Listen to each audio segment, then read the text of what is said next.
जय गुरुदेव। नमस्ते। आज कर्मयोग तीसरा अध्याय भगवद गीता का, उसमें हम आगे बढ़ेंगे और उसमें गुरु कृपा से ही हम इसको कर पाएंगे। तो इसलिए अपने गुरुओं को याद करते हुए आगे बढ़ते हैं।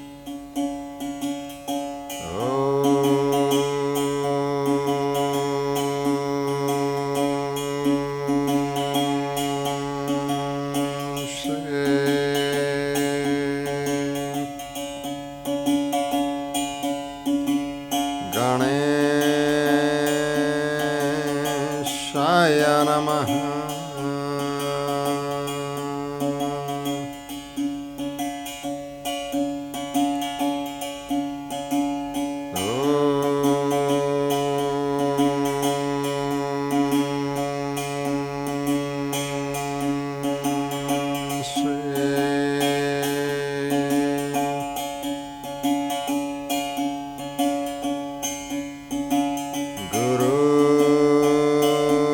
गुरुभ्यो नमः।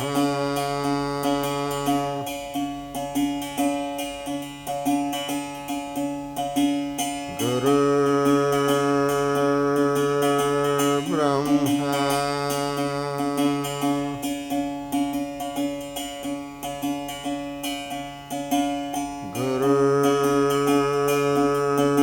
गुरुर्विष्णु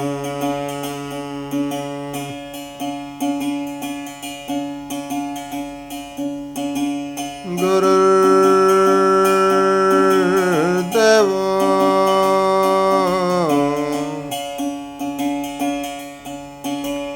महेश्वरः।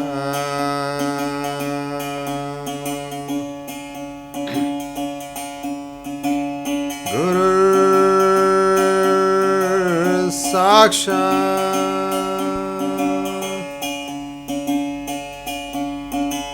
परं ब्रह्म।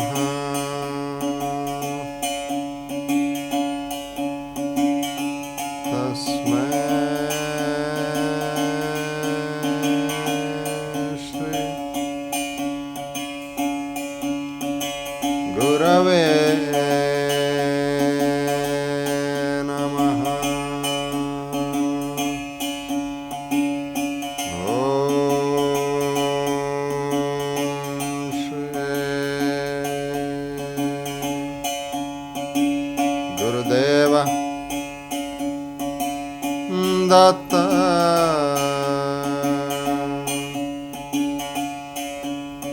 जय जय राम कृष्ण हरे।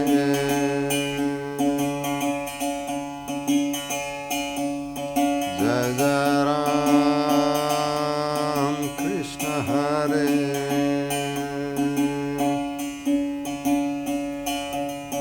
जय जय राम कृष्ण हरे।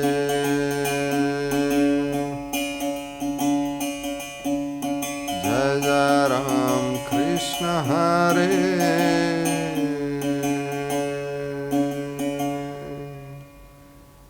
जय गुरुदेव। संत श्रेष्ठ नंदराज मावली की जय हो।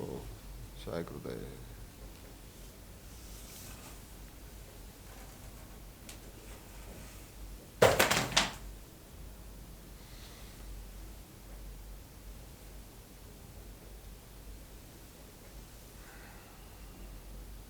जय गुरुदेव।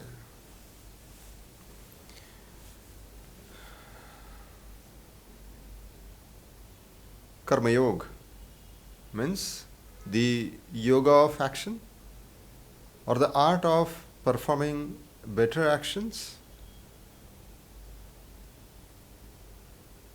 कई लोग इस कर्म योग को अलग अलग तरीके से जानते हैं। कर्म योग ये नाम ऐसा है कि मतलब द योगा ऑफ एक्शन। तो बहुत लोग ये बोलते हैं कि हम बहुत ज़्यादा आध्यात्मिक तो नहीं हैं, बट वी आर अ कर्मी योगी। हमें काम करना बहुत पसंद है, हम बहुत काम करते हैं, हम अपने काम में ऐसे उलझे रहते हैं कि बस, and it's my passion, work is my passion जैसे। पर ये कर्म योग नहीं है। ये जो डायमेंशन है ये कुछ रॉन्ग डायमेंशन है to understand the karma yoga. There are multiple dimensions and we will understand. जैसे 2 डायमेंशन होते हैं, 3 डायमेंशंस होते हैं, but Bhagavad Gita has 8 dimensions. Yes, and today we are going to introduce this 8 dimensions. क्योंकि हमने देखा कि पहला चैप्टर विषाद योग है, दूसरा चैप्टर ज्ञान योग है, और ज्ञान योग में कृष्ण भगवान बताते हैं कि कर्म और कर्ता एक ही है, और इसीलिए मैं शरीर नहीं हूँ. इस चीज़ को अंडरस्टैंड करना है. देहाध्यास के परे जाकर हमें उसमें अपने आत्मा में स्थित हो जाना है, और आत्मस्थित में जो हो जाता है उसके सारे कर्म ड्रॉप हो जाता है, क्योंकि उसकी सारी वासनाएं, सारी एक्टिविटीज, सारे कर्म करने की पैशंस खत्म हो जाता है. उसके लिए ज्ञान योग तुरंत समझ में आ जाता है. मतलब जिसने समझ लिया कि अभी बहुत जीवन में बहुत कुछ कर लिया, बहुत कुछ भोग लिया है, सब चीज़ों को समझ गए हैं, सब चीज़ों की निरर्थकता समझ में आ गई है, अभी हमें हमारा अल्टीमेट पर्पस है, अल्टीमेट निश्चय है बोध की प्राप्ति, तो बस वहाँ पे फिर ज्ञान योग शुरू हो जाता है. इस ज्ञान योग में ही कर्म योग भी है और भक्ति योग भी है. ये हमने 2nd चैप्टर में देखा, लेकिन बहुत ज़्यादा समझ में नहीं आता. तो ऐसे वक्त कृष्ण भगवान और कुछ आगे बताते हैं, और यहाँ पे अर्जुन जो है फिर से डाउट क्रिएट करता है कि अरे पहले तो ज्ञान योग बताया, तो फिर अगर ज्ञान योग इतना उच्च है तो फिर से मुझे क्यों बता रहे हो कि जाओ अब लड़ाई करो. तो कृष्णा कहते हैं वेट, शायद आप कुछ समझा नहीं हो, शायद कुछ गड़बड़ी है. तो इसीलिए इस चीज़ को पूरा समझ लेते हैं. 8 डायमेंशन है. Let us see this. सो अगर हम देखें तो ये 8 डायमेंशंस कुछ इस तरीके से हैं. सो पहला है डाउट, कि हमें डाउट आता है कि क्या करें, ज्ञान योग करें या कर्म योग करें. तो पहले 6 वर्सेस जो है, 1 से 6 वर्ष, वो इसी में चले जाता है.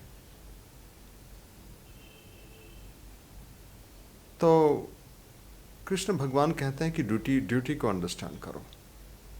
तुम्हारे पास में जो आई हुई ड्यूटी है वो बिना मतलब नहीं आई है, उसको अंडरस्टैंड करो. Understand your duty first.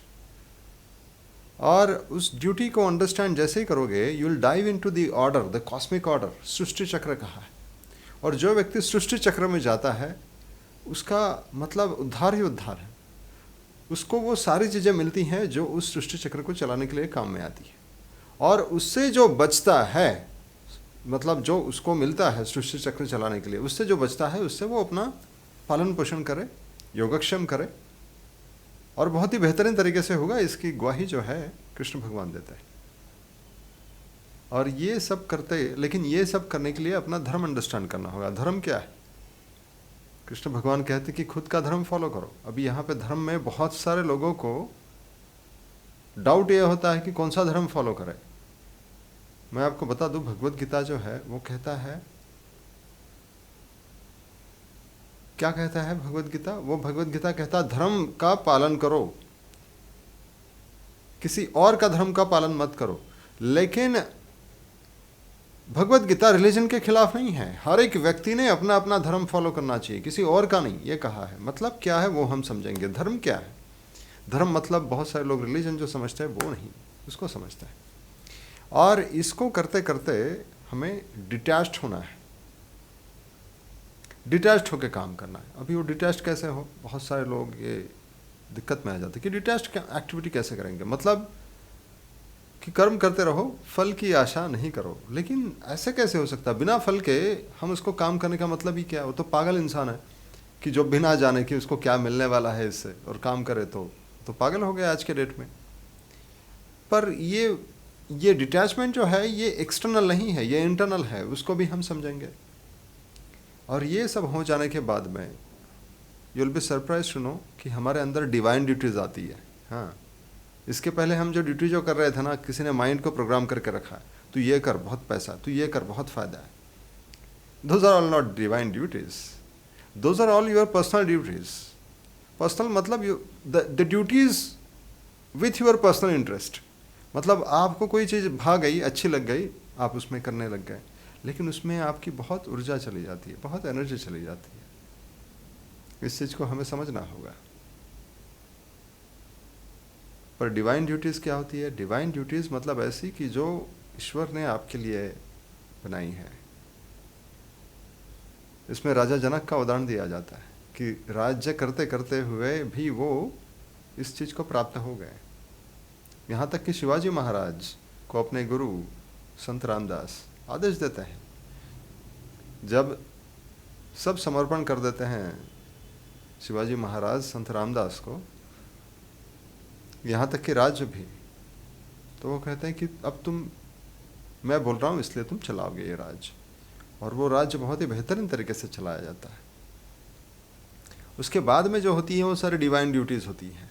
इस चीज़ को हमें समझना होगा। वो हमें ये मुक्त करा देती है ना। और ये करते करते जैसे ही शिवाजी महाराज को बताया जाता है कि तुम अभी थके भागे इसलिए हो, ये राज क्योंकि मैं चला रहा हूँ बोल के तुम ये सोच रहे हो, डूअरशिप की वजह से तुम्हें थकान आ रही है। तुम बोल रहे हो कि ये मैं कर रहा हूँ, मुझे ये नहीं हो रहा, मेरे से वो नहीं हो रहा। अभी ये सोचो कि मेरे गुरु चला रहे हैं, हायर अथॉरिटी चला रही है, मैं बस इसको निभा रहा हूँ, मैं बस निमित्त हूँ। और इस वजह से जब आप डूअरशिप को ड्रॉप कर देते हो तो आप करते हुए भी निष्कर्म को प्राप्त हो जाते हो। मतलब कर रहे हो आप, लेकिन निष्कर्म आप, क्योंकि हर एक कृत्य, हर एक एक्टिविटी हमारे अंदर नया कर्म बंधन बना देता है। मतलब हम कर्म में बंधे जाते हैं। लेकिन यहाँ पे आप कर्म में बंधोगे नहीं, और साथ में मुक्ति भी पाओगे, और साथ में जो कर्म कर रहे हो उसके फल भी, जो भी फल है।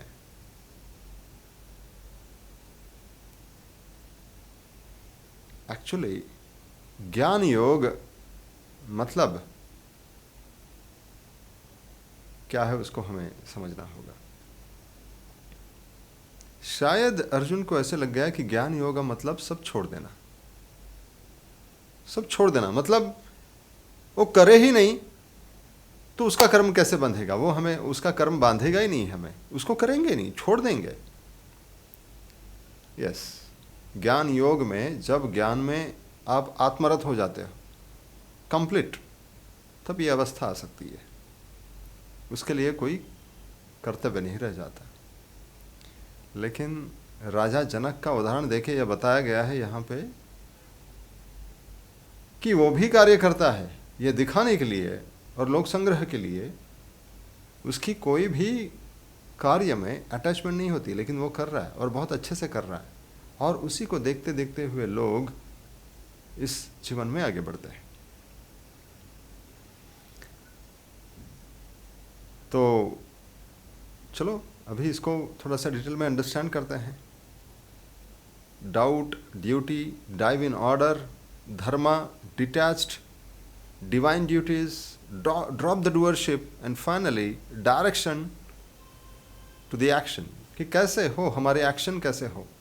क्योंकि लास्ट में अर्जुन पूछते हैं भगवान से कि इतना अगर ज़बरदस्त है ये, मतलब काम भी करो और फ्री भी हो जाओ, तो फिर इतने सारे लोग क्यों दिक्कत में हैं। तो उसका answer finally direction to action में कृष्ण भगवान हमें देते हैं। तो आगे बढ़ते हैं। पहले 2 वर्सेस में तो अर्जुन रोते हैं कि अरे यार फिर से तुम, मतलब मुझे एक तो मोह में तुमने कन्फ्यूजन में डाल दिया मुझे कि ये भी ज्ञान मार्ग भी है और कर्म मार्ग भी है। ऑलरेडी मैं मतलब कन्फ्यूज्ड हूँ, मोहग्रस्त हूँ, और तुम ये क्या किए जा रहे हो। 3rd वर्सेस में कृष्ण भगवान क्लियरली बताते हैं, श्री भगवान उवाच लोकेस्मिन् द्विविधा निष्ठा पुरा प्रोक्ता मया नघः ज्ञानयोगेन सांख्यानां कर्म योगेन योगिनाम। ये एक जबरदस्त वर्ष है। कृष्ण भगवान कहते हैं कि देखो, बहुत पहले से ही दो निष्ठाएं बताई हैं। निष्ठा ये शब्द बहुत ही इंपॉर्टेंट है बौद्ध मार्ग में। दो निष्ठा बताई हैं, एक तो है ज्ञान योग और कर्म योग। ये कैसा है कि एक तो विहंगम मार्ग है। ज्ञान योग मतलब विहंगम मार्ग, जो जैसे कि फल पाना है तो पंछी उड़ के लेगा, तो उसको विहंगम मार्ग का है। अगर निष्ठा बहुत बढ़ गई गुरु के प्रति तो ये मार्ग मिल जाता है। यह डायरेक्ट लिबरेशन है। संत ज्ञानेश्वर महाराज या अष्टवक्र मुनि या यहाँ तक कि रमणा महर्षि जिसके बारे में बात करते हैं, वो है ये विहंगम मार्ग, उड़कर जाते हुए। योग याग विधि तेणे नो है सिद्धि, उसके परे जाकर ये हमें सिद्ध बना देता है। क्योंकि जो व्यक्ति को ये ज्ञान प्राप्त हुआ है, उसको सुनते सुनते या उसको मतलब उसके साथ में रेजोनेंस में आ जाना है। रेजोनेंस में आ जाने से वो जो भी बोलता है वो हमारे भीतर आना शुरू हो जाता है, और जिसकी वजह से हम कर्मों के परे चले जाते हैं। हम अपने कर्मों के परे चले जाते हैं। हमारे कर्म और प्रारब्ध कुछ भी हो। एक कहानी सुनने में आती है टेम्बे स्वामी महाराज के दौरान की, कि एक लड़का जो बहुत ही मुश्किल से मतलब माँ बाप ने उसके लिए बहुत ज़्यादा नवस करिए थे, बहुत ज़्यादा मतलब प्रार्थना के ज़रिए जो बच्चा हुआ, लेकिन वो बच्चे की कुंडली में लिखा था कि ये इस पर्टिकुलर एज में इसकी डेथ होगी। तो वो हमेशा दुखी रहते थे। जैसे ही टेम्बे स्वामी महाराज को वो मिलते हैं, टेम्बे स्वामी महाराज बोलते कि चलो ठीक है, ला उनकी कुंडली दिखाओ। और वो कुंडली फिर से वही ड्रॉ करते हैं, लेकिन अलग तरीके से उसमें लिख देते हैं कि कुछ नहीं होगा। और सच में उस समय में वैसा नहीं होता, और वो नहीं हुआ वैसे। तो जिन्होंने ये प्रेडिक्ट किया था कि डेथ होने वाली है, वो उनको फिर से दिखाने जब जाते हैं तो वो बोलते हैं कि डेफिनेटली ऐसा हो सकता है, अगर कोई गुरु ऐसी कुंडली उसकी बना दे तो ये डेफिनेटली होगा। तो मतलब गुरु में वो ताकत होती है। ऐसे गुरु, ऐसे महान गुरु मतलब सबसे हेवी, वो पॉसिबल है। इसलिए ये हमें समझना कि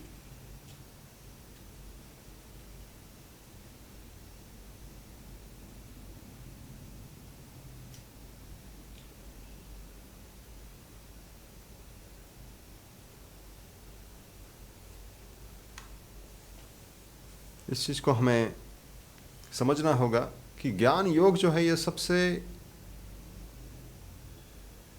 फास्टेस्ट तरीके से हमें लेके जाता है, अगर गुरु कृपा हो गई तो, या वो बोध हमारे भीतर आ गया। बहुत लोगों को तो पता भी नहीं होता कि हमें बोध कैसे मिला। उनके जीवन में कोई बोधी व्यक्ति आता है, पर वो उस समय पे रिसीवर बने रहता है, तो उस वजह से उनके जीवन में बोध आ जाता है, जागृति आ जाती है। पर उसको मेंटेन कैसे करना, इसके लिए हमें धर्म को अंडरस्टैंड करना होगा। और ये तो ठीक है, तो मैं ज्ञान योग ही कर लूँ ना, भगवत प्राप्ति अगर होती है इससे, तो क्यों नहीं मैं ज्ञान मार्ग को चुनूं और कर्मों को त्याग दूं। बहुत सिंपल है। भगवत प्राप्ति अगर कर्म त्यागने से अगर हो जाती है तो सारे कर्मों को ही त्याग देंगे। फैमिली को छोड़ दूंगा, जॉब को छोड़ दूंगा, किसी जंगल में जाके संन्यास ले लूंगा। इसको संन्यास नहीं कहा है। देखिए, जब तक कर्म करने की जबरदस्त इच्छा हो रही है तब तक आप कर्म त्याग नहीं हो सकता। मतलब कैसे? एक्चुअली ऐसा है ना कि हमारी ये जो इंद्रियां है ना, वो कुछ ना कुछ करती ही रहती है। जब भी कोई ऐसे कुर्सी पे बैठता है तो पैर हिलाते ही रहता है। कुछ लोग अपने नाखून चबाते ही रहते हैं, उनको पता तक नहीं चलता हमारी इंद्रियां कुछ ना कुछ काम कर रही हैं। इंद्रियां नहीं, तो हमारा मन कुछ न कुछ सोच ही रहा है, तो ये तो कर्म ही हुआ। अगर इसके परे आप चले गए हो तो यस, ज्ञान आपको हो गया है। ज्ञान मार्ग में आपकी अननेसेसरी क्रियाएं ड्रॉप हो जाती है। इसीलिए आप देखते हैं कि बोधोपाय के बाद में बहुत सारे लोगों की क्रियाएं कम हो जाती है, अननेसेसरी एक्टिविटीज रुक जाती हैं, पर जो ड्यूटीफुल जो काम है वो होता रहेगा। चौथे वर्ष में ये कहा कि कर्म त्याग करके भगवत प्राप्ति नहीं की जा सकती। और 5वें वर्ष में ये बताया है कि बिना कर्म के कोई रह ही नहीं सकता। ऐसा कोई भी इंसान है कि जो कर्म के बिना रह पाएगा। जैसे मछली बिन पानी के रह सकती है क्या? मछली ने सोचा कि नहीं, आज मैं ये सब त्याग कर दूंगी और मैं जंगल में जाके रहूंगी। नहीं, उसके लिए पानी ही उसका स्वधर्म है। वो सांप के जैसे नहीं रह सकती, या किसी प्राणी के जैसे नहीं रह सकती मछली।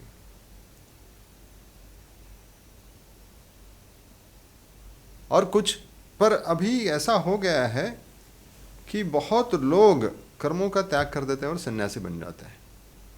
और उसी को संत ज्ञानेश्वर महाराज बहुत डिटेल में बताते हैं कि डरना उन लोगों से जो लोग माला इत्यादि लिए घूमते हैं, जो लोग चोटी ऐसे बढ़ा के घूमते हैं। क्योंकि बहुत सारे लोग ये सोच लेते हैं कि कर्म त्याग कर लिया, सन्यासी बन गए तो भगवत की प्राप्ति होगी। ऐसा नहीं होता, क्योंकि हमारे भीतर लगातार कर्म चलते हैं। हम अगर अपने इंद्रियों से नहीं भी करेंगे तो भी मन से होते रहता है। तो इसको मिथ्याचार कहा है कि कोई अगर ऐसा करे तो उसको मिथ्याचार कहा। देखो, हमारी इंद्रिया, हमारी हर एक इंद्रिया की अपनी अपनी एक लाइकिंग्स और डिसलाइकिंग्स है। वो करते ही रहता है, कभी पसंद आती है, कभी नापसंद आती है। वो ऐसा क्यों होता है? क्योंकि उसमें वैसे वाइब्रेशंस होते हैं।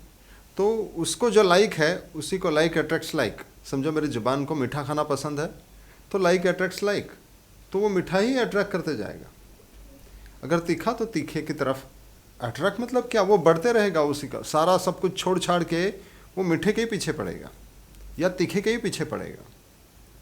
और जानते हो क्या, आपने देखा होगा जब मीठा खाना शुरू कर देते हैं आप, तो जितना मीठा खाओगे ना उतना ज़्यादा मीठा खाने की इच्छा होती है। जो लोग एक बार मीठा छोड़ देते हैं तो फिर वो मीठा खाने की उतनी चाहत नहीं होती, पर फिर भी कभी कहीं ना कहीं सूक्ष्म में हो सकता है, तो वो भी धोखादायक है।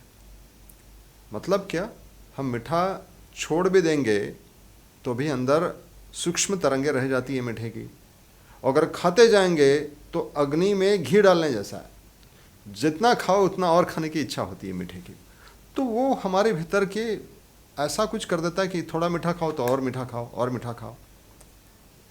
तो इसीलिए हमारे अंदर इस चीज़ को थोड़ा समझ लेते हैं कि हमारे अंदर जो है, इस चीज़ को देखो,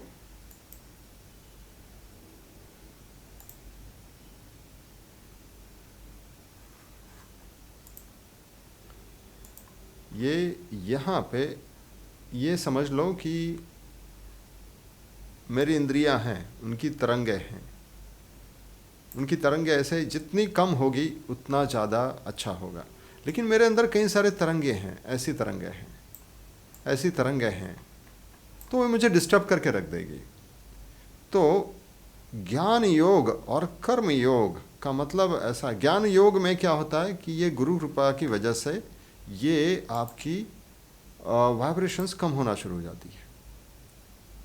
लेकिन कर्म योग में क्या कहा है? कर्म योग मतलब क्या कि जिसकी तरंगे बहुत ज़्यादा है, जिसके अंदर बहुत ज़्यादा, मतलब उसने तरंगों के ऐसे समाये रखे हैं, उसकी इंद्रियां बहुत ज़्यादा एक्टिव हैं,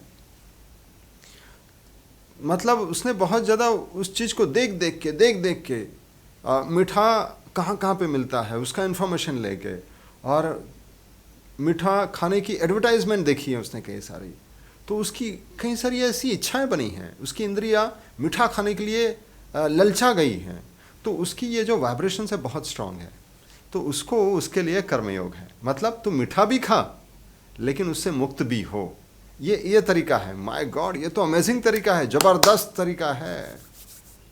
तो इसीलिए कोई भी ये करने से चूक नहीं सकता। लेकिन हमें इसको समझना होगा कि ये है क्या। तो कर्म योग में क्या होता है कि इसको धीरे धीरे धीरे धीरे कर्म करते करते ही कर्मों से मुक्त हो जाते हैं आप।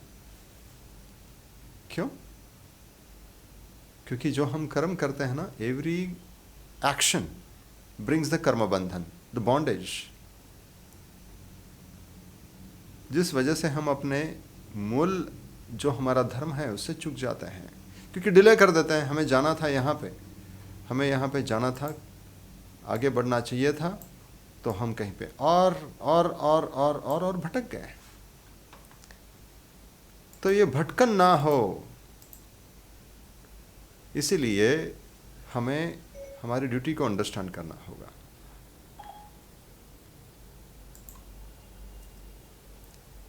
सिंपल। सो इसीलिए 7वें चैप्टर से आपको ये कहा है कि प्लीज़ अंडरस्टैंड कि ये है क्या। 7वें चैप्टर में इस बारे में क्लियरली कहा है, 7वें वर्ष में, कि ऐसा कर्म जिस कर्म में आपकी कामना ना हो उसको निष्काम कर्म कहा है। मतलब काम तो आप वही करेंगे लेकिन वो निष्काम होगा। एक तो सकाम होता है, सकाम मतलब मुझे क्या मिलेगा तो मैं करूं, और निष्काम मतलब कोई उसमें आपकी अटैचमेंट नहीं। क्योंकि जब आप कामना की होती है मन की वजह से, मन जब आप उसमें लगा देते हो तो वो मन में जो कामना आई है ना, वो कामना आपको बांधे रखती है। तो वो जब तक आगे आपको नहीं मिलेगा तब तक आप शांत नहीं होगे। आपको उस टाइम पे लगेगा कि अब शांत हो गए, लेकिन वो और कामना बढ़ेगी, और कामना, जैसे मीठा खाने की और इच्छा बढ़ेगी, ललचाओगे आप। और ये ललचाना जो है वो आपको व्याकुल बना देता है फिर आगे जाके।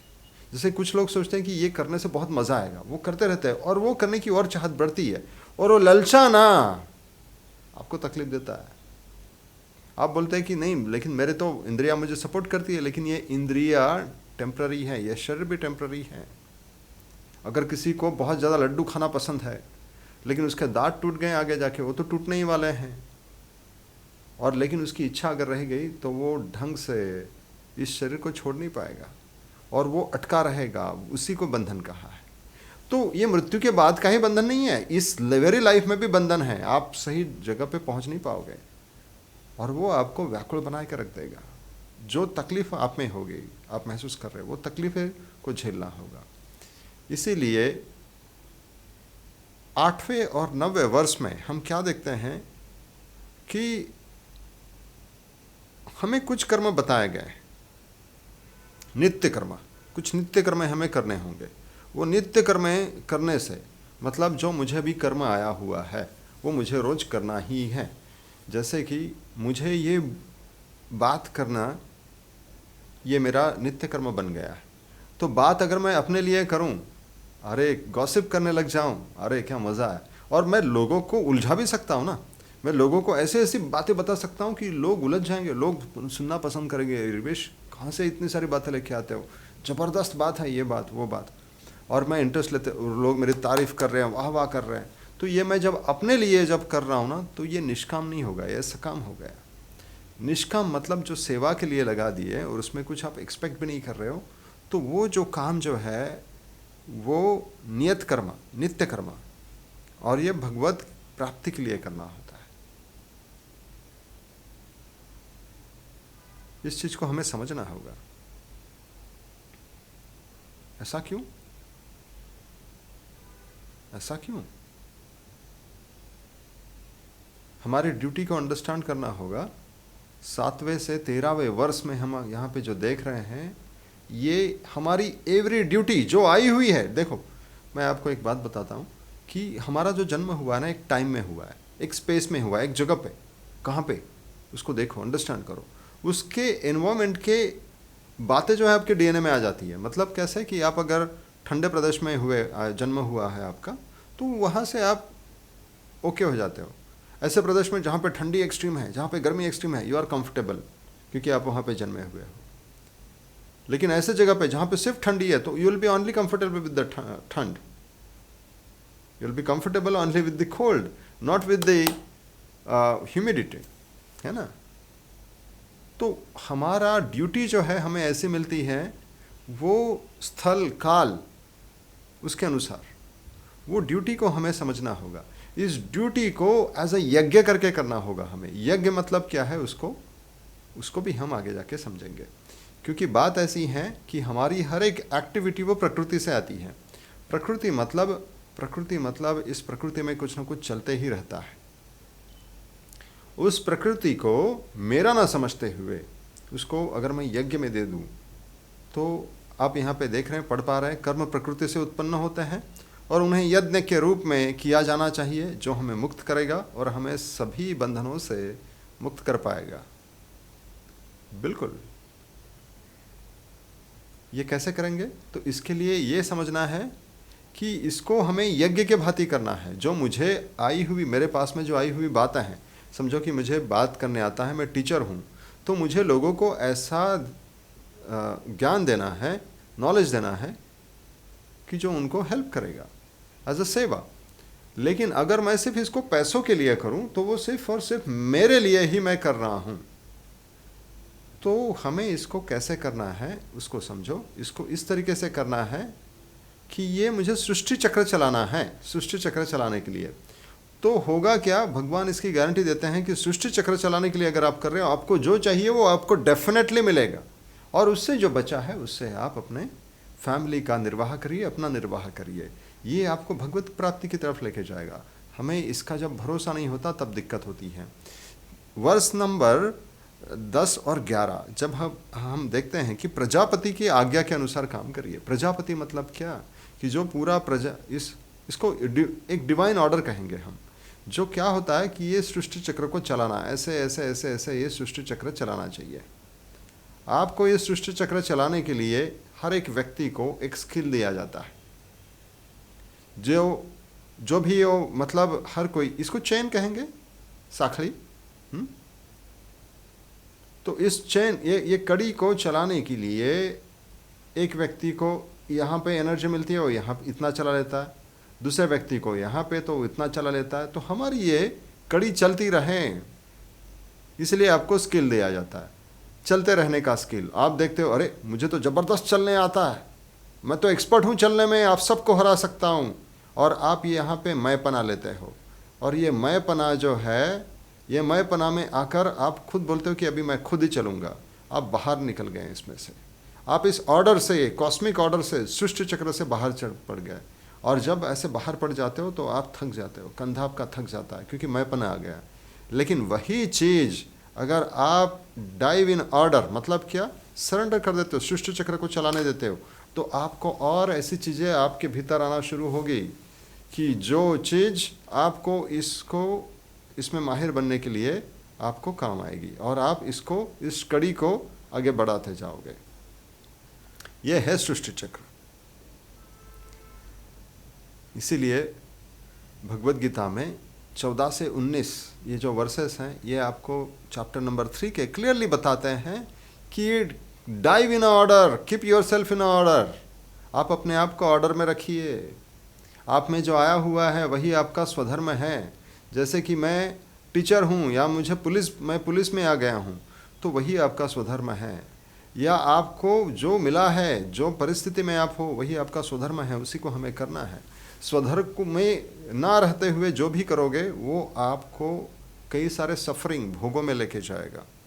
ये इस बात की, अगर इस बात को हम समझ में आ गए तो हम सब चीज़ों से मुक्त हो जाएंगे। लेकिन होता क्या है कि हम हर एक चीज़ों का क्रेडिट ले लेते हैं और बोलते हैं कि ये मैंने किया। हमें क्रेडिट लेने की ये कॉर्पोरेट में तो आदत लग जाती है कि हम ही क्रेडिट लेंगे, मैंने किया है ये सब, है ना।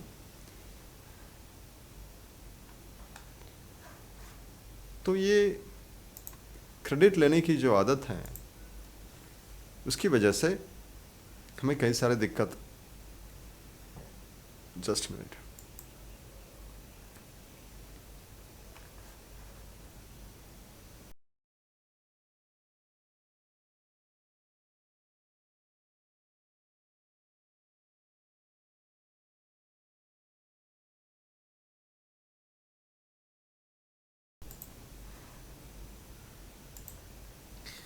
जय गुरुदेव। सो हमें जो ये क्रेडिट लेने की आदत सी पड़ी है, हम क्रेडिट लेते रहते हैं, उस चक्कर में हमें उस टाइम पे बेनिफिट तो लगता है, लेकिन हम कई सारी चीज़ों को जो हमारे हित की हैं उसको मिस कर जाता है, उसको चूक जाते हैं। इसीलिए 12 से 13 जो वर्ष हैं वो भगवत गीता के वर्ष क्या है उसको हम देखेंगे। 12 से 13 वर्ष जो है वो बहुत ही इम्पोर्टेंट है हमें समझना। इष्टान भोगानि वो देवा दास्यन्ते यज्ञ भाविता तैर्दन्ताना प्रदयोभ्यो यो भुक्तेस्तेन एव सा। क्या मतलब है? यज्ञ से पुष्ट हुए देवता भी तुम लोगों को बिना मांगे ही कर्तव्य पालन की आवश्यक सामग्री देते रहेंगे। इस प्रकार उन देवताओं की दी हुई सामग्री दूसरों की सेवा में लगाए बिना जो मनुष्य स्वयं ही उसका उपभोग करता है वह चोर है। देखिए इस बात को, देवताओं को अर्पण किए बिना जो खुद भोग भोगता है उसकी निंदा है, और यज्ञ का शेष जो बच जाता है वो जो कंज्यूम कर ले तो वो सही है। इस चीज़ को हमें समझना होगा, ये हमारा धर्म है, इस चीज़ को समझना होगा। यज्ञ करते रहना यही हमारा धर्म है। तो भगवत गीता के 4 अध्याय में और ख़ास करके ज्ञानेश्वरी में ये हमें बताया गया है कि यज्ञ क्या होता है। यज्ञ मतलब कि हमें जो जीवन प्राप्त हुआ है वही यज्ञ है।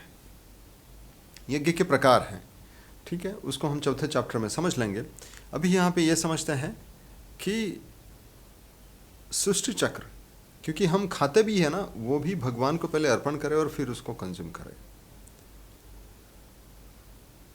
खुद के लिए जो खाना जाए उसमें आप बंधते जाते हो, राग और द्वेष निर्माण होता है। मतलब एक तो बहुत अच्छा लगेगा आपको या बिल्कुल ही अच्छा नहीं लगेगा, इस चीज़ में आप उलझे रह जाओगे। इससे अगर मुक्त होना है, क्योंकि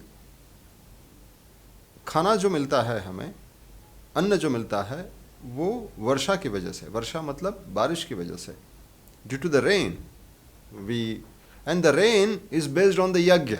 now yagya is not just the fire. यज्ञ मतलब पृथ्वी पे इंसान लोग क्या कर रहे हैं, क्या वो पेड़ पौधों को लगा रहे हैं या सिर्फ काटते जा रहे हैं, ये कर्म भी एक यज्ञ है। तो ये यज्ञ की वजह से पर्जन्य होगा, पर्जन्य वृष्टि की वजह से अन्न होगा, अन्न हमें मिलेगा। तो ये सृष्टि चक्र चलाता है प्रजापति। इसको हमें, ये सृष्टि चक्र को चलाना होगा, उसमें हमें आ जाना होगा और सारे देवताओं को खुश करना होगा। देवताओं को खुश कैसे करेंगे? देवताओं को खुश क्योंकि आपके जीवन में उस चीज़ों की फ्रीक्वेंसीज, मतलब गण वाइब्रेशंस के, जैसे मरुद गण, गणपति, तो हर एक चीज़ों के जैसे कि कोई काम है जो खेती करते हैं, जैसे कि हम बचपन से देखते हैं हमारे माँ पिताजी को खेती करते हुए, तो उनका धर्म ही वो था खेती करना। और I have seen my father, actually personal बात मैं आपको इसलिए बता रहा हूँ क्योंकि जो हमने देखा हुआ है इसलिए आपको बता रहा हूँ कि at the age of 72 also my father use to plough दी, मतलब जो प्लो होता है, क्या कहते हैं उसको, नांगर जो चलाते हैं, तो एट द एज ऑफ 72-75 तक मैंने उनको देखा हुआ है। साल भर में वो उतने हेल्दी नहीं रहते थे, लेकिन बारिश के समय में जब खेती करने का समय आता था एकदम हेल्दी हो जाते थे वो। तो मतलब जब आप यज्ञ में शामिल हो जाते हो तो आपके लिए जो चाहिए वो सारी चीज़ें मिलना शुरू हो जाती है उस यज्ञ के लिए। तो ये बात की गारंटी है। तो 14, 15 और 16 उसमें क्लियरली मेंशन है। 14, 15, 16 नंबर का जो वर्ष है उसमें मेंशन है कि जो इस सृष्टि चक्र के अनुसार चलता है उसकी तरक्की होगी, उसका उद्धार होगा। लेकिन जो सृष्टि चक्र के खिलाफ जो होता है उसका शायद शुरू में फ़ायदा है ऐसा लगेगा, लेकिन आगे जाके उसकी तकलीफ होगी और उसकी निंदा की गई है।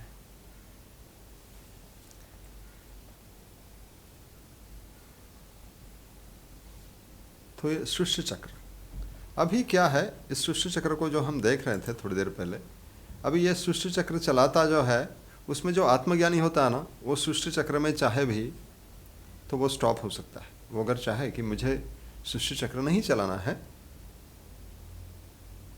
तो भी उससे बेहतरीन काम होगा, लेकिन वो ज्ञानी होना चाहिए, उसकी सारी अटैचमेंट खत्म होनी चाहिए। लेकिन उसमें अभी भी कुछ क्रिया करने की बात है। जैसे क्षत्रिय हैं, तो क्षत्रियों को तो क्रिया करने की बहुत ज़्यादा उनको मतलब मोटिवेट किया जाता है। अभी basically we are in the world of motivation. जितना क्षत्रियों को बार बार मोटिवेट किया जाता है कि लड़ो लड़ो, युद्ध करो, युद्ध करने से ही तुम्हारी आत्मा की प्राप्ति होगी, कल्याण होगा, और वैसे भी होता है। वैसे ही आज हमारे डेट में हमें मोटिवेट किया जा रहा है टू बिकम अ वैश्य। तो वैश्य से अगर हम वैश्य बन के ही मर जाएंगे तो दिक्कत है। हमें ब्राह्मण बन के, अभी ये कोई कास्ट नहीं है, क्षुद्र से वैश्य, वैश्य से क्षत्रिय, और क्षत्रिय से ब्राह्मण, ये हमारी स्टेजेस हैं। मतलब ये 4 स्टेजेस को हमें पार करना होगा। हमें मरने से पहले ब्राह्मण बन जाना होगा, सहज उसको ब्राह्मण कहें। क्षत्रिय मतलब अपने प्रवृत्तियों के साथ में लड़े। वैश्य मतलब जो अपने पालन पोषण के लिए काम करे, खेती करे, ट्रेडिंग करे, बिजनेस करे। तो ये चीज, ये गुण हैं एक्चुअली। गुण कर्म विभागशः, भगवद गीता में जैसे कहा है ना कि ये गुणों के अनुसार आपका ये कर्म को विभाजित किया गया हुआ है। जैसे कि मैं खेती करते हुए मैंने बचपन में देखा, और धीरे धीरे ये सब बदलते गया। वहाँ पे इंडस्ट्रियलाइजेशन हुआ, तो हम खेती करते करते करते अलग अलग अपने आप, क्योंकि हमारे खेतों में फिर धीरे धीरे इंडस्ट्री आने लगी, हम तो वहाँ पे एकदम अभी अपोज भी नहीं कर सकते, है ना। तो उसमें जो अभी हमारा देखो धर्म बदल रहा है, स्वधर्म के अनुसार काम हो रहा है। तो इस चीज़ को हमें समझना होगा कि हमें अधोगति अगर रोकनी है तो हमें इस ड्यूटी को समझना होगा, उस परिस्थिति को समझना होगा, काल, स्थल और वहाँ की स्थिति, इसको समझना होगा। काल हमारा किस काल में जन्म हुआ, जिस समय में खेती होती थी। स्थल क्या था वो भी समझ में आना। अभी स्थिति क्या है, स्थिति बदल रही है, उसको हमें समझना होगा। पर आत्मज्ञान अगर हो गया तो इसके परे चले जाते हो आप। तो कभी कभी हम सोचते हैं कि यही अवस्था आनी थी तो क्यों इतना साल हमें वो इंजीनियरिंग कॉलेज में मतलब ही बहुत ज़्यादा सिर खपाना पड़ा, और फिर कॉर्पोरेट में लाइफ में इतना सारा ये लैडर वो लैडर, ये पॉलिटिक्स वो पॉलिटिक्स, क्यों इतना सारा झमेला। लेकिन हो सकता है कि ये हमारा स्वधर्म होगा, जो आया है वही हमारा स्वधर्म है, और जिसकी वजह से हम वैसे ही लोगों से बात कर पाते हैं, कॉर्पोरेट के लोगों से बात कर पाते हैं। शायद खेती में रहते तो शायद उसी लोगों से बात कर पाते। शायद ये सृष्टि चक्र का शायद नियम होगा। हमें इस स्वधर्म को समझना होगा। स्वधर्म ये बहुत ही बढ़िया और इंटरेस्टिंग ऐसा सब्जेक्ट है। आत्मज्ञान 17वें चैप्टर में फिर से इस बात की 17वें वर्ष में, मैं बार बार चैप्टर कह रहा हूँ, so please forgive me for that. 17वें वर्ष में ये बार बार आपको बताया गया है कि आत्मज्ञान में कर्तव्य खत्म हो जाता है, उसके सारे कर्तव्य खत्म हो जाते हैं आत्मज्ञान में। उसको कुछ नहीं भी करे क्योंकि उस सृष्टि चक्र के परे चले गया आत्मज्ञान से, उसके बावजूद भी वो काम करता है। क्योंकि वो सिर्फ खड़ा भी रहे ना इस एरिया में, मतलब किसी जगह पे वो खड़ा रह गया तो भी, मतलब समझ लो कि वो कोई बंदा यहाँ पे खड़ा है, तो यहाँ पे वो उसके परिसर में ही वो ऐसा अच्छा एनवायरनमेंट क्रिएट कर लेता है कि एक वलय क्रिएट कर लेता है कि जिसकी वजह से सृष्टि चक्र और अच्छे से काम करना शुरू हो जाती है। इस चीज़ को हमें समझना होगा, ठीक है। सो ये आत्मज्ञान में भले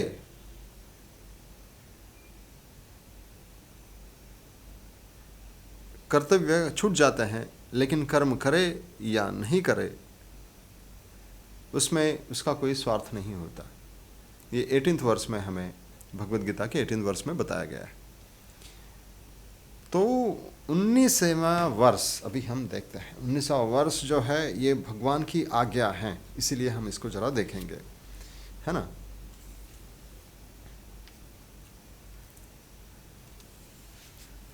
तस्माद् सक्तः सततं कार्यं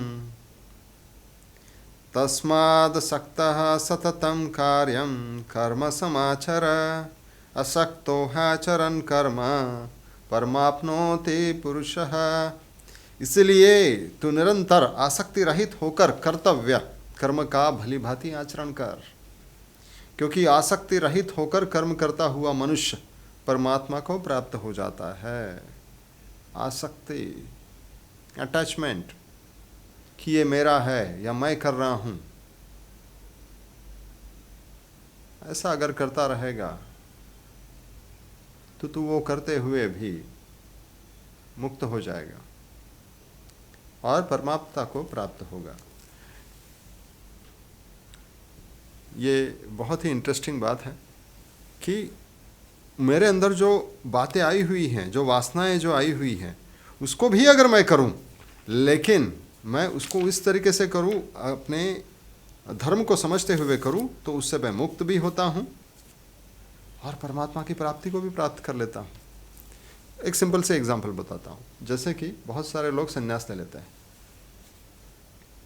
संन्यास ले लेते हैं या ब्रह्मचारी बन जाते हैं, लेकिन उनके अंदर वासना तो रही जाती है, क्योंकि ये प्रकृति है हमारे अंदर। प्रकृति तो हमें वो सुंदर सी देख के या अच्छी अगर नींद हो गई तो सुबह उठ के शायद वो ख्याल आ ही सकता है, वो आते ही हैं। जैसे कि हमने संसार मूवी, संसारा या ऐसा कुछ मूवी है, कर्मा या संसारा, ऐसा कुछ बॉलीवुड की मूवी है, इसमें देखा है कि मॉन्क भी, उसको भी कैसे मतलब सपने आते हैं सुंदर स्त्री के। तो ये प्रकृति है, वो हो सकता है, वो होगा ही। तो अगर प्रकृति है, अगर उसको सुंदर सपने आए हैं, तो उसके गुरु उसको आज्ञा देते हैं कि तुम जाओ, तुम शादी करके आ जाओ और देखो कि तुम्हें जो अच्छा लगता है वो सारी चीज़ों को पा लेना बहुत ही बेहतरीन चीज़ है, या तुम अपने आत्मा को प्राप्त करो, ये सबसे अच्छा है। ये दोनों में से कोई एक चीज़ को समझ लो, तुम जाओ। वो शादी तो कर लेता है, लेकिन फिर कई सारी चीज़ों में अटकते जाता है, एक एक चीज़ में हुक होते जा रहा है। हम शादी इसलिए करते हैं क्योंकि पर उसका धर्म हमें समझना होगा। बहुत सारे लोग शादी गलत वजह से करते हैं। शादी अगर करना है तो उसका भी धर्म हमें फॉलो करना होगा। हम धर्म को चूक गए हैं और सिर्फ वासनाओं को ठंड करने के लिए ऐसा सोचते हैं, वो गलत है। पर जिसके अंदर ये क्रिया बहुत हो रही है तो वो शादी कर सकता है, पर साथ में एक दूसरे का मतलब तरक्की हो, उद्धार हो, ऐसा हमें सोचना है। लेकिन हम करते क्या है शादी के बाद में, क्योंकि वो सिर्फ स्त्री नहीं है, उसकी माँ भी है, उसके पति भी है, या स्त्री के लिए सिर्फ पुरुष नहीं है, उसकी माँ है, उसके पिता है, हम उनसे उलझन में आ जाते हैं, झगड़ा मोल लेते हैं, तो ये और कर्मबंधन में चले जाते हैं। वो अनेक कर्म बंधता जाता है। मेरा साला है, मुझे रिस्पेक्ट नहीं देता, अरे जीजाजी को पता नहीं क्या ये लोग समझते हैं रिस्पेक्ट देना होता है, मतलब मान्यताएं, ये मान्यताएं जो है आसक्ति में बांध देती है। एक इंसान आया था, वो उसने अपने साली के मतलब अपनी वाइफ की बहन को, उसकी जब शादी हो गई तो उसमें उनके झगड़ों में इंटरफेयर करना शुरू कर दिया हस्बैंड वाइफ। उसको लगता है कि मैं अपने साली को मदद कर रहा हूँ। हाँ, मैं मदद कर रहा हूँ, मेरे बहुत नेक विचार हैं, ऐसा हमें हमारा सूक्ष्म अहंकार फंसाएगा, है ना, और कुछ और ही चीज़ों में लेके जाएगा, बहका देगा, हमें पता ही नहीं चलेगा। इस चीज़ को हमें समझना होगा, धर्म को पकड़ के रखना होगा। म को धर, म को धर, म को धर, धर म, इसको समझना होगा। इसीलिए अनासक्त भाव, मतलब आसक्त मत हो, करता रहे, मतलब किसी ने बोला है तो करना है, नहीं ऐसा नहीं, लेकिन आसक्त होके किसी में अटैचमेंट आ गई, किसी में मान्यता की वजह से अटैचमेंट आ गई, मेरे को ऐसा ही करना चाहिए, और ये सासू माँ, ये ससुर, इन सब ये जो खेल खेलते रहते हैं ना, ये आसक्ति में और मोह में और डाल देता है हमें, हमारी तरक्की रुक जाती है इन सब चीज़ में। इसीलिए अभी हमें बताया जा रहा है कि ये सब डिटैच्ड होके काम कर, डिटैच्ड, अनासक्त, आसक्त मत हो, इन सब चीज़ों में आसक्त मत हो, अनासक्त हो। अनासक्त, वही काम तुम्हें मुक्त करेगा, डिटैच्ड। इसलिए हमने देखा कि हमारे लाइफ में डाउट्स बहुत होते हैं, ज्ञान योग या कर्म योग। एक्चुअली स्पिरिचुअल ये जो ज्ञान है ना, ये हमेशा कॉन्ट्रडिक्टरी होता है, हमें समझ में नहीं आता ये या वो।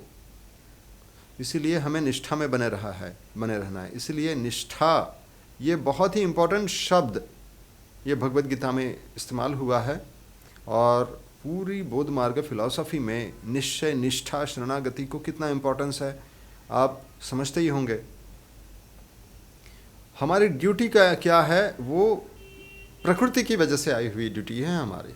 प्रकृति मतलब जहाँ पे कल स्थल स्थिति में हमारा जन्म हुआ, वो ड्यूटी को हमें अंडरस्टैंड करना है। अगर मैं पुलिस बना हूँ, लॉयर बना हूँ, डॉक्टर बना हूँ, तो मुझे समझना होगा मेरी ड्यूटी क्या है, और dive in order, get into the order. हुकुम, गुरुदेव नानक इसको हुकुम कहते हैं, कृष्ण भगवान सृष्टि चक्र कहते हैं। इस सृष्टि चक्र को हम चलाने के लिए पाइक हैं, हमारा फर्ज है कि हम इस सृष्टि चक्र को चलाएं, ना ही कि उसको बिगाड़े, ना ही कि ऐसे बाहर जाएं। हर कोई बाहर जाने लग गया तो इस सृष्टि चक्र उल्टा हो जाएगा। और जब ये बहुत ज़्यादा उल्टा हो जाता है तब क्या होता है, यदा यदा ही अधर्मस्य, हाँ पता है हमें। तो इसीलिए डाइव इन ऑर्डर करेंगे तो ये धर्म होगा, वरना अधर्म होगा। धर्म, हमें धर्म को समझना होगा, हमारा धर्म ही हमें बचाएगा। यथा धर्म ततो जया। और ये सब अनासक्त होके, मैं शरीर नहीं हूं, और ये जब होगा, जब आप अनासक्त होंगे, तब मैं जब आपको शिवाजी महाराज की बात बता रहा था कि उन्होंने अनासक्त होकर राज्य किया बहुत ही बेहतरीन तरीके से, वैसे ही डिवाइन ड्यूटीज आप में उतरना शुरू होगी। आपसे ऐसा कुछ कार्य होगा जो कार्य बेहतर होगा। जैसे कि राजा जनक का उदाहरण दिया गया है वर्ष नंबर 20th, 20 से 20 के वर्ष में हमें ये बताया गया है।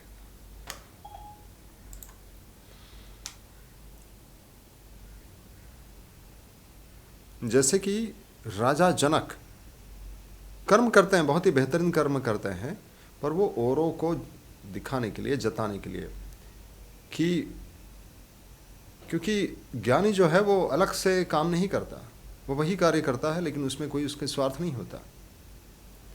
तो ये डिवाइन ड्यूटीज उतरती हैं, और इसीलिए हमें ये भी बताया है कि जो सकामी पुरुष हैं, जो इसमें मतलब बहुत कार्य करने की इच्छा है, जिसके वाइब्रेशन से बहुत स्ट्रांग है, नहीं करूँ कुछ करूँ, क्या करूँ, अगर ऐसे स्ट्रांग वाइब्रेशंस है ही हैं तो क्या कर सकते हैं। उसको फिर ये मत बोलो, उसको फिर काम के अपोजिट में नहीं लेके जाओ, उसको काम करता है करते रहने दो, पर आप ज्ञान में रहो। क्योंकि ये सृष्टि चक्र चलाने के लिए काम करने वाले लोग तो चाहिए। उनको ज्ञानी अगर वो बनना पसंद करते हैं तो उनको फिर ज्ञान मार्ग बताओ, और अगर कर्म करने की बहुत इच्छा है तो उनको कर्म मार्ग बताओ, और उसमें से भी मुक्त कराओ। कर्म करते करते ही उनको मुक्त कराने की लिए आप आगे लेके जाओ। लेकिन अगर कर्म करना ही है तो एक काम करिए आप, ड्रॉप द डूअरशिप, कि मैं डोर हूँ, नॉन डूअरशिप में अकर्ता भाव से करिए कि आई am not the doer, it's all happening. ये सृष्टि चक्र है भाई, सब चल रहा है। आई am not the doer, it's all happening, ये सब हो ही रहा है। आप देखेंगे अपने आप को जब ढाल देंगे ना, when you will dive into this, तो ये बहुत ही बेहतरीन तरीके से काम करेगा।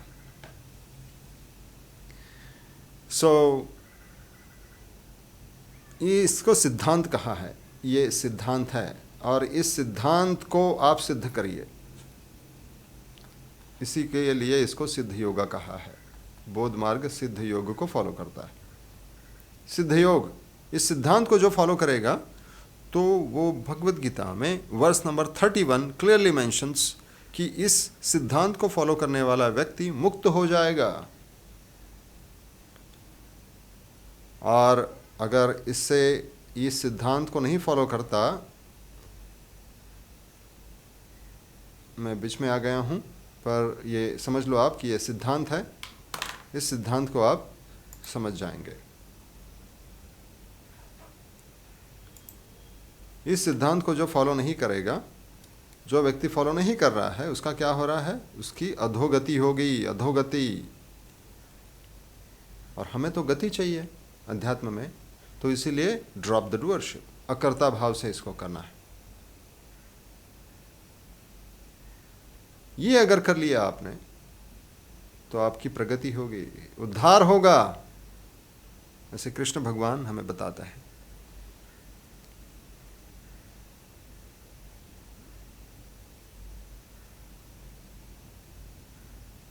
अच्छा, ये मार्ग इतना कल्याणकारी है? यस, ये बहुत ही कल्याणकारी मार्ग है। प्रकृति से जो कर्म उत्पन्न हो रहे हैं उनको तुम यज्ञ समझो और यज्ञ में करते हुए करते जाओ अनासक्त भाव से। इससे क्या होगा? इससे हम आपको एक बात बताएंगे, यहाँ पे बाकायदा उसको टेक्स्ट को टाइप अगर कर सके तो देखते हैं।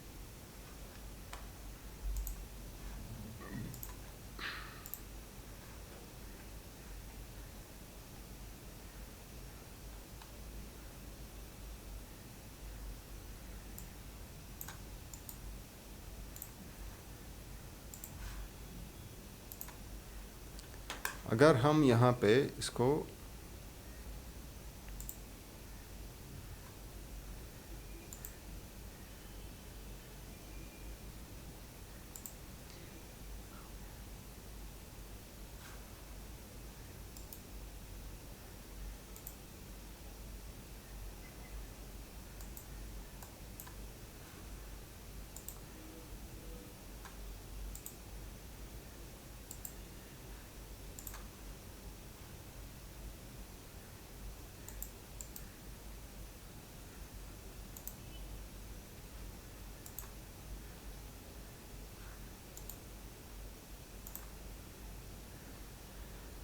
अतः हे अर्जुन, मेरे पूर्ण ज्ञान से, लाभ की इच्छा के बिना, स्वामित्व के किसी भी दावे के बिना और आलस्य से मुक्त होकर अपने सभी कार्यों को मुझे समर्पित कर युद्ध करो।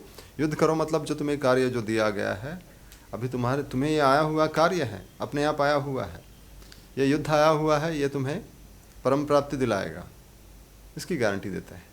ओके, सो इसीलिए इस कार्य को हमें करना है। जो भी कार्य आया हुआ है वो कार्य चलाने के लिए आया हुआ है। ये धर्म का संग्राम है, ये सृष्टि चक्र का कार्य है, इसको हमें करते रहना है। इसमें कहीं पे भी जैसे ही हम चूक गए, हम अपना ही कार्य कुछ और अपना ही पर्सनल मोटिव लेके बैठ गए, it can cause a great damage to our own self. हमें लग सकता है कि शायद इस जन्म में नहीं होगा, पर हमारा जो कॉन्शियसनेस जो है वो निरंतर है। तो अर्जुन कहते हैं, अरे ये तो इतना ज़बरदस्त है, कार्य भी करो, जो वासना है उसको इस तरीके से करो, तो फिर इतने लोग भटक क्यों जाते हैं? अरे इतना मस्त है, ये इतना झकास है ना, तो फिर क्यों भटकते हैं लोग? और 36 में वर्ष में वो कहते हैं कि फिर हमको फिर पाप कौन कराता, क्यों हम इतने पाप क्यों हो रहे हैं? 36 वर्ष क्या है? 36 वर्ष में हमें बताया गया है कि हम पाप किए जा रहे दिन ब दिन, हमसे पाप इतने हो रहे हैं, क्यों ऐसा?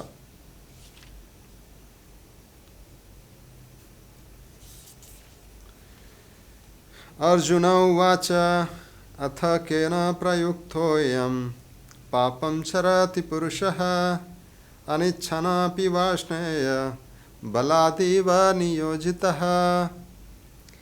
हे वाष्णेय, फिर यह मनुष्य न चाहता हुआ भी जबरदस्ती लगाए हुए की तरह किससे प्रेरित होकर पाप का आचरण करता है? क्यों पाप करता है? फिर इसका आंसर आगे दिया है। इसका आंसर डायरेक्शन टू एक्शन, कैसे एक्शन हो, ये बात बताई गई है। लेकिन उसके पहले दो इंपॉर्टेंट चीज, दो वर्सेस मैंने आपसे नहीं शेयर करी। वो वर्सेस क्या है वो मैं अभी आपको बताता हूँ।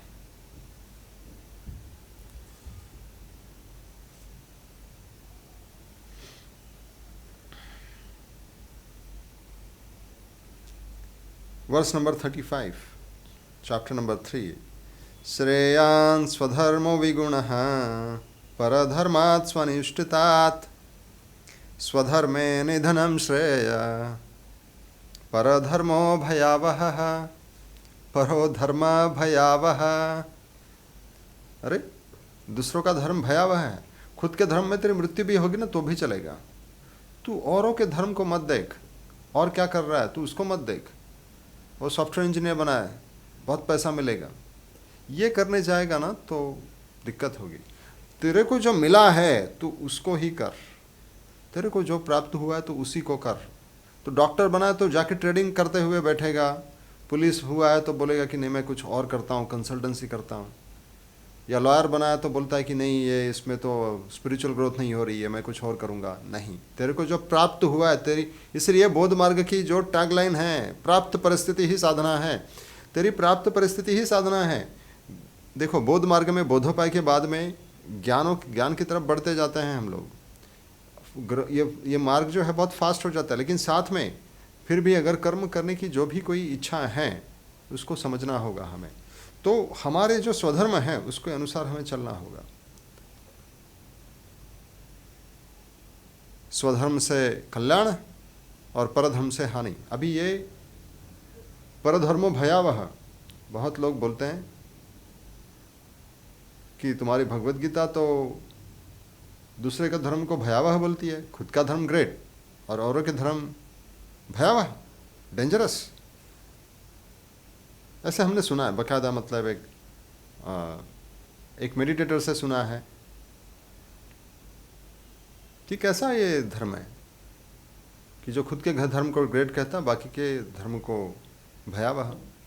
देखिए भगवत गीता कहती है कि धर्म का पालन हर किसी ने करना चाहिए, लेकिन औरों का धर्म नहीं। इसका मतलब औरों के वाइब्रेशंस अलग अलग हो सकते हैं, औरों के अंदर अलग अलग वासनाएं भरी हुई हो सकती है, उसकी वासना अलग, उसकी स्थिति अलग, उसको कर्मों के अनुसार उसको जन्म मिला है, उसका पास्ट लाइफ का क्या कर्म था क्या पता है तुम्हें, उसको कहाँ पे जन्म मिला, उसको राजा के घर में जन्म मिला, अरे उसके कर्म के अनुसार मिला होगा। अब वो क्या कर रहा है, उसकी परिस्थिति, हो सकता है कि उसकी परिस्थिति बहुत ही ज़्यादा डेंजर हो कि जो उसको उसके धर्म की तरफ बढ़ने ना दे, उसकी ड्यूटी की तरफ बढ़ने ना दे। शानो शौकत में पल रहा है और इतना शानो शौकत में वो भटक गया, वो सृष्टि चक्र के बजाय वो कहीं और ही ऐसे ऐसे ऐसे ऐसे भटक गया। अभी उसकी अधोगति हो गई, आपको तो गति में लगा वो, लेकिन हो सकता है अधोगति हो रही है। तो इसलिए हमारी एक्शन कैसे हो उसके लिए हमें मार्गदर्शन हो रहा है, डायरेक्शन मिल रहा है। तो ये डायरेक्शन क्या है, तो भगवान यहाँ पे क्लियरली बताते हैं हमें वर्स नंबर 37 में कि पाप की वजह क्या है बताता। श्री भगवान उवाच काम एष क्रोध एष रजोगुण समुद्भवः महाशनो महापापमा विद्धेन मे हि वैरिणाम। मतलब रजोगण से उत्पन्न यह काम अर्थात कामना ही पाप का कारण है। कामना, यह काम ही क्रोध में परिणत होता है। यह बहुत खाने वाला और महापापी है, इस विषय में तो इसको ही वैरी जान। ये कामना जो है ना, ये कामना जैसे बताया कि मीठे खाने की कामना करो तो और कामना बढ़ते ही जाती है, खाया तो बढ़ते ही जाती है। इसको कर सकते हो आप, लेकिन ये जानते हुए कि ये कामना मेरे अंदर आई है, पता नहीं कहाँ से आई है तो शायद मुझे किसी धर्म में लेके जा रही है। इसको मतलब आपका काम क्या है, बस देखते रहना, करो भी उसको लेकिन बस इसको देखते रहना। तो इस तरीके से हमें ये एक्शन करनी है। ये काम जो है ना, ये काम क्या है, ये हमारे चीज़ों को ढक देता है।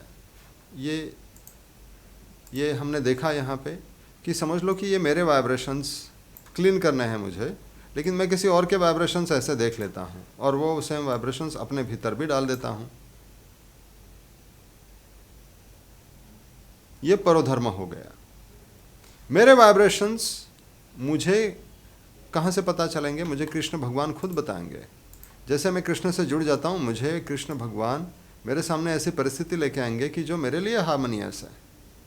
मुझे लेकिन उस टाइम पे लग सकता है अरे ये क्या आ गया बीच में, अरे ये मेरे से क्यों करवाया जा रहा है, ये मेरे को कृष्ण भगवान ऐसे युद्ध में क्यों डाल रहे हैं, या ये मेरे को ऐसे बिजनेस में क्यों डाल रहे हैं, ये ऐसे जॉब में क्यों डाल रहे हैं, ऐसे बॉस के साथ में क्यों मेरे को ये कर रहे हैं, ऐसे हस्बैंड के साथ में, ऐसे वाइफ के साथ में। ये ईश्वर तू क्या कर रहा है मेरे साथ में, क्या मैं ही मिला तेरे को ये सब करने के लिए। ये कामना जो है वो दिक्कत देती है। इस चीज़ को समझिए। ये कामना को कम करना है हमें, इस कामना को कम करें। कामना कैसे कम करेंगे उसको भी समझना होगा। तो एक तो है गुरु कृपा, और दूसरी बात निष्ठा को समझो। दोनों एक ही चीज हो गई। दूसरी निष्ठा को समझो, कर्म क्या है और ज्ञान क्या है। ज्ञान और कर्म अलग नहीं है। ज्ञान इस चीज को समझना कि ये जो मैं कर्म कर रहा हूं यही ज्ञान है। मुझे बिना किसी के ओनरशिप के, डूअरशिप के, मुझे भगवान के लिए ये काम करना है। बिना किसी आलस्य से मुक्त होकर, ये जो समर्पित होकर ये जो कर्म करना है वो ये कर्म है, और ये भी यही ज्ञान है। तो ये निष्ठा हो गई, और ये निष्ठा हमारे अंदर गुरु कृपा के अनुसार आगे आगे बढ़ती जाएगी। जैसे जैसे गुरु कृपा वैसे वैसे ये बढ़ता जाएगा। पर ये डायरेक्ट निष्ठा अगर हमारी बढ़ी तो हम डायरेक्ट ज्ञान में आगे बढ़ सकते हैं। तो ये सबसे सस्ता सौदा है, बेहतरीन सौदा है। It's one of the great deal, what you can say. So इसीलिए हमें इस चीज़ को समझना है, इस कर्म योग को समझना है कि हमारे भीतर की जो कामनाएं हैं वो कामनाएं हमें इस दिक्कत में लेके जा रही है, और कामना का कारण है हमारा अहंकार। और ये अहंकार जो है ना, ये सूक्ष्म होता है, दिखाई नहीं देता वो। और ये पाप जो है, अभी आगे लिखा है कि ये काम रूपी जो वैरी जो है वो है कहाँ पे। इस काम रूपी वैरी ने हमारे ज्ञान को ढक के रखा हुआ है। हमें बोध क्यों नहीं होता? क्योंकि हमारे अंदर कई सारी कामनाएं और काम आ जाता है, और वो हमारे सही ज्ञान को ढक के रखे देता है। तो है कहाँ वो काम और कामना है कहाँ? तो हमारी इंद्रियों में। देखो अपनी अपनी इंद्रिया, जैसे कि मेरे आँख को देखने की आदत है, मैं देखते रहता हूँ, मॉल में जाता हूँ देखते रहता हूँ, इतना देखता हूँ कि मेरी वासना और बढ़ती जाती है।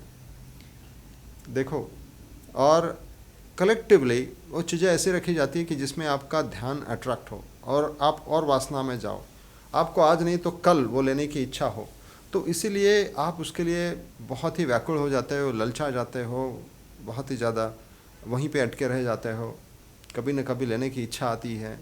वो मतलब वो आपको काम का था नहीं, वो आपको भटका देने वाला है, आपको डेविएट करने वाला है। उस डेविएशन को आप अंडरस्टैंड नहीं करते, उस समय तो नहीं पता चलता, लेकिन ये डेविएशन जो है वो बाधा है। ये क्यों हो रहा है? काम की वजह से, कामना की वजह से। वो हो के है कहाँ? हर एक अपनी अपनी कान को सुनना पसंद है, गॉसिप। नाक को बहुत ही बेहतरीन, मतलब अत्तर, हाँ ये सेंट बहुत बढ़िया है, ओके। टेस्ट, उसको खाना बहुत पसंद है। आँखों को देखना बहुत पसंद है। ये सब होगा, जो जरूरी है वो होगा, लेकिन आप उसमें अगर हुक हो गए तो दिक्कत है। अपने अपने इंद्रियों के वाइब्रेशंस हैं, और ये वाइब्रेशंस बदलते रहते हैं। जैसे कि मेरे को टेस्ट है, मेरे ज़बान में इन वाइब्रेशंस अलग आ गई। मीठे खाने की वाइब्रेशंस तो मीठा पसंद होगा, तीखे खाने की वाइब्रेशंस तो तीखा खाने को ललचा जाएगा। तो जैसे ऐसे, पर but I am not this. So I will have to understand very important phenomenon that I am not this vibrations, I am not my this senses. मनोबुद्ध्यंकार चित्तानि नाहम न च क्षोत्र जिह्वे न च घ्राण नेत्रे चिदानंद रूप शिवोहम शिवोहम।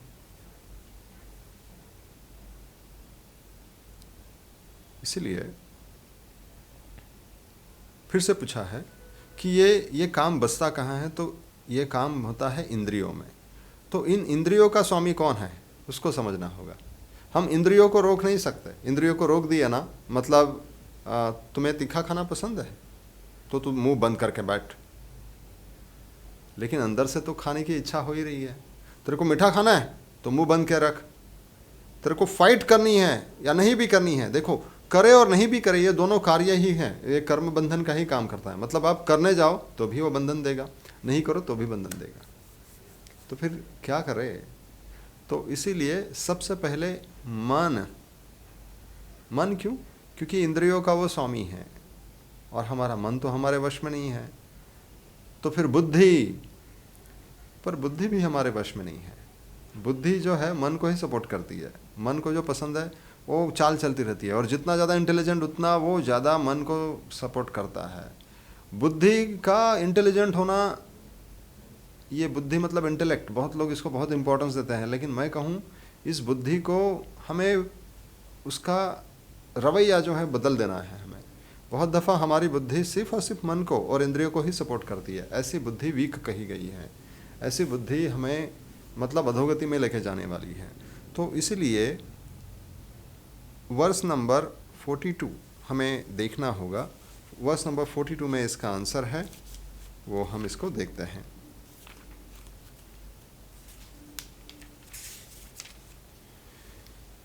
इंद्रियाणि परिण्यहुं हरीन्द्रियभि परम मनः मनसस्तु परा बुद्धिर यो बुद्धे परतस्तु सः एवं बुद्धे परम बुद्ध्वा संस्तभ्यात्मनात्मना जहि शत्रुं महाबाहो कामरूपं दुरासदम।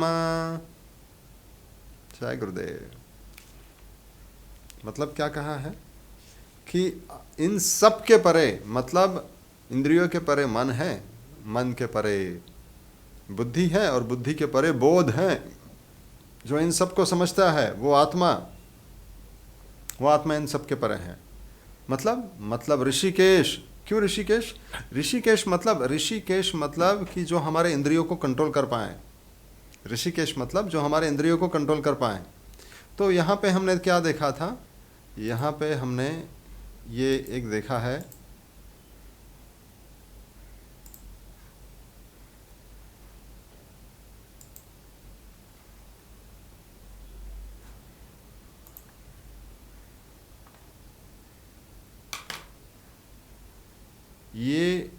ये कई सारे जो वाइब्रेशंस है ना,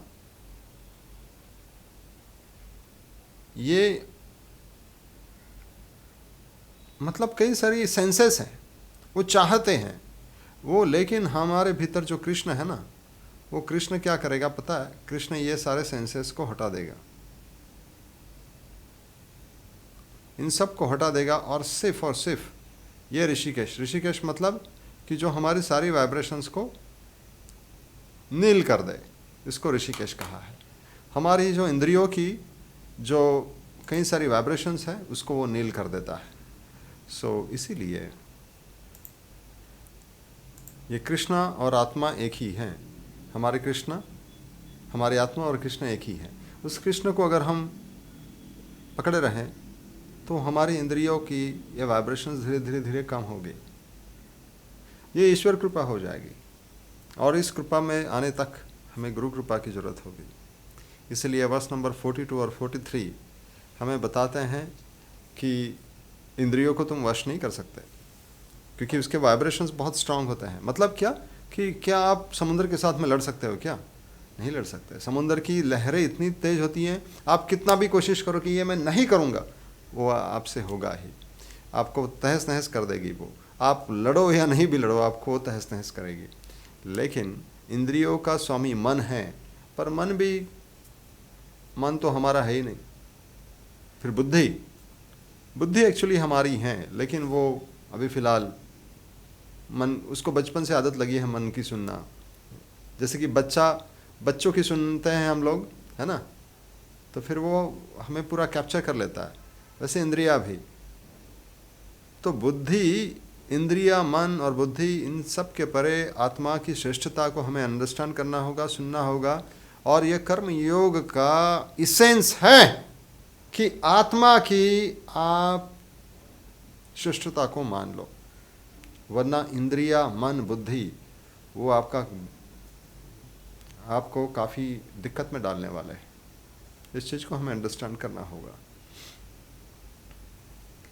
और बुद्धि के परे आत्मा है, ऐसे अगर आप जान पाएँ तो मन को वश कर पाएंगे, इंद्रियों को वश कर पाएंगे, और इस काम को आप मार पाएंगे। काम मतलब the unnecessary vibrations, the vibrations which are creating a challenges in our life. हम उसको मार नहीं सकते, हम डायरेक्टली मार नहीं सकते, हमें ऋषिकेश के सहारे ही इसको मारना होगा। जय गुरुदेव। तो इस तरीके से ये कर्म योग यहाँ पे पूरा होता है। ऐसा कुछ हुआ है कि ये सब अपने आप आया हुआ है गुरु कृपा से। हमने कभी भगवद गीता पढ़ी नहीं है, इसलिए हमें सहारा लेके आपसे बात करनी पड़ रही है। ये अपने आप आई हुई एक गुरु कृपा से जो बात है, इसलिए हमने कभी संस्कृत भी नहीं पढ़ा था। लाइफ टाइम हमने कभी संस्कृत नहीं पढ़ा था, ये फर्स्ट टाइम हम संस्कृत पढ़ रहे हैं। बहुत सारी गलतियाँ होती होगी, पर आप श्रोता माँ बाप हो, आप ये सारा स्वीकार कर लोगे और इसमें आगे बढ़ेंगे। क्योंकि हमने बिना गीता पढ़े ही बहुत सारी जानकारी आ गई थी, बहुत सारा ज्ञान वो अपने आप गुरु कृपा से आना शुरू हो गया था। 2015 से इसकी कोशिश कर रहे थे, अब जाके ये मौका मिला है कि हम आपसे ये पूरी भगवद गीता सिद्ध योग के अनुसार बयां करें। और सिद्ध योग के गुरुमंडल उनके चरणों में नमन करते हुए, उनके चरण रज होते हुए ये हमसे तीसरा अध्याय भी आज हो रहा है। ये बहुत ही बड़ी बात है हमारे लिए, क्योंकि हमें नहीं पता था कि हम आपको इसको एक्सप्लेन कर भी पाएंगे या नहीं भी कर पाएंगे। टूटे फूटे तरीके से कर पाए हैं। आप इसको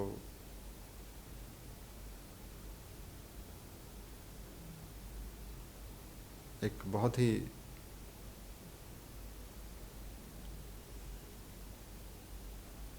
मेरे पास शब्द नहीं है कि हम आपको क्या बताएं। शब्दों के भिखारी हैं। जो बोला जा रहा है वो गुरु कृपा से हो रहा है। ऐसे ही गुरु कृपा हम सब पे बरसती रहे और हम आगे बढ़े। इसके साथ में आज यहाँ पे रुकते हैं। अगले ट्यूसडे हम चैप्टर नंबर 4 उसको अंडरस्टैंड करेंगे, कोशिश करेंगे। जय गुरुदेव। बहुत सारी शुभकामनाएं, बहुत सारा प्यार, और आपको ये नया साल मुबारक हो। इस आने वाले साल में आपके जीवन में ये गीता और फलित हो, फूले फले, आपका जीवन उद्धार की तरफ बढ़ता रहे। ऐसे शुभकामनाएं के साथ में आज यहाँ पे रुकते हैं। May God bless you, peace and prosperity be always with you. जय गुरुदेव। संत श्रेष्ठ ज्ञानराज मावली की जय हो। आता विश्वात्मके देवे येणे वागयज्ञे तोषावे तोषो निमज्द्यावे पसाय दान है। जय गुरुदेव। जो आज कर्म योग और ज्ञान योग आपको 2 दिन बता रहे हैं, वो ये पसाय दान की पहली ही लाइन में आ गया है। जय गुरुदेव। So wish you very happy new year. Thank you very much. Jai Gurudev.